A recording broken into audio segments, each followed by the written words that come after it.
You should be larger than life on stage. Welcome to WatchMojo.com, and today we'll be learning more about the life and career of Brian Setzer.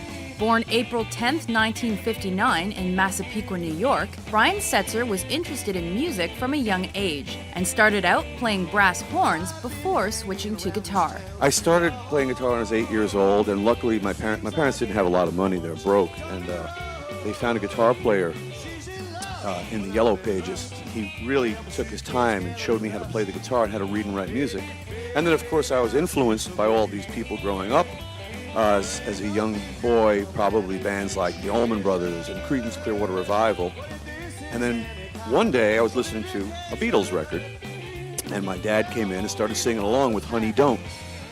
And I said, "How do you know? How come you say you will when you won't?" And he was singing along with it. He goes, "This is by a guy named Carl Perkins. I don't know who the Beatles are, but it's by a guy named Carl Perkins." And then I had realized all the Beatles and Stones, Rolling Stones records, the first ones, were rockabilly songs.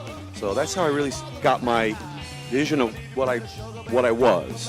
Once his musical influences were set by the end of the 1970s, Setzer formed a rockabilly revival band. The Stray Cats lineup was solidified by 1979, with Setzer being joined by Lee Rocker and Slim Jim Phantom. The trio then set out to stimulate interest in their chosen genre and the music of the 1950s. I don't really think about reviving musical styles.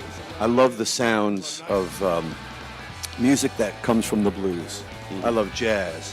I love country, swing, rock and roll, rockabilly. To me, it all comes from the blues. And in my way of thinking, there's no reason why you can't take all these kinds of music and blend them together, which is kind of how I always thought. And I never consciously thought of blending them. It just kind of happens in my head, and it comes out of my hands that way.